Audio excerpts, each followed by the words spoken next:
স্বাধীন বিচার বিভাগ প্রতিষ্ঠার জন্য যে সুপ্রিম কোর্ট সচিবালয় অধ্যাদেশ জারি হয়েছিল সেটার মৃত্যু ঘটেছে। গত অন্তর্বর্তীকালীন সরকার বিচার বিভাগকে পৃথকীকরণ করার জন্য সুপ্রিম কোর্ট সচিবালয় অধ্যাদেশ নামে একটি অধ্যাদেশ জারি করেছিলেন।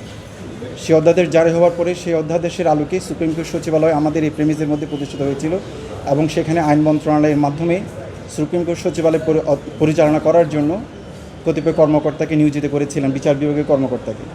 কিন্তু অত্যন্ত দুঃখের সাথে আমরা লক্ষ্য করলাম গতকাল সুপ্রিম কোর্ট এই সচিবালয় অধ্যাদেশে কর্মরত সম্মানিত কর্মকর্তাগণকে আইন মন্ত্রণালয় একটা নির্দেশনার মধ্য দিয়ে তাদেরকে আবার আইন মন্ত্রণালয়ে ফেরত নিয়ে গিয়েছেন এবং এই মধ্য দিয়ে সুপ্রিম কোর্ট সচিবালয় অধ্যাদেশ যেটা প্রণীত হয়েছিল তার মধ্য দিয়ে যে সচিবালয় যাত্রা শুরু করেছিল সেই সচিবালয়ের কার্যক্রমকে যবনিকা ঘটানো হয়েছে। কালার এক্সপার্ট, জর্জ স্যাপ এবং মাইল্ড অন হ্যান্ডস টেকনোলজি সমৃদ্ধ অরিক্স ক্রিস্টাল ওয়াশ আপনার লন্ড্রি এক্সপার্ট। এর প্রেক্ষাপটে আজকে আমাদের এই তীব্র প্রতিবাদের জন্য আমরা আপনাদের সামনে উপস্থিত হয়েছি।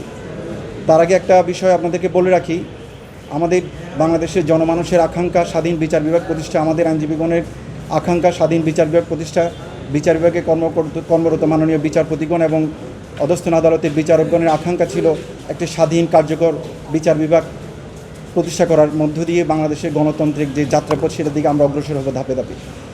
সেই আলোকেই গত অন্তর্বর্তীকালীন সরকার একটা অধ্যাদেশ জারি করেছিল স্বাধীন বিচার বিভাগ প্রতিষ্ঠা করার লক্ষ্যে।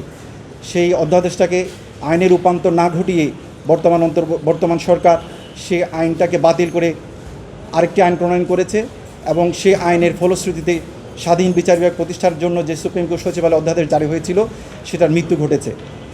এর কার্যক্রমের ধারাবাহিকতায় সুপ্রিম কোর্ট সচিবালয় বিলুপ্ত করার জন্য তারা গতকালকে যে আইন মন্ত্রণালয়ের মাধ্যমে যে আদেশটি জারি করেছে সে আদেশের মাধ্যমে বিচার বিভাগ সংক্ষুব্ধ হয়েছে, আমরা সাধারণ আইনজীবীরা সংক্ষুব্ধ হয়েছি, নিম্ন আদালতের বিচারকগণ সংক্ষুব্ধ হয়েছে, সর্বোপরি দেশের সাধারণ জনগণ সংক্ষুব্ধ হয়েছে। এর তীব্র প্রতিবাদ জানাচ্ছি।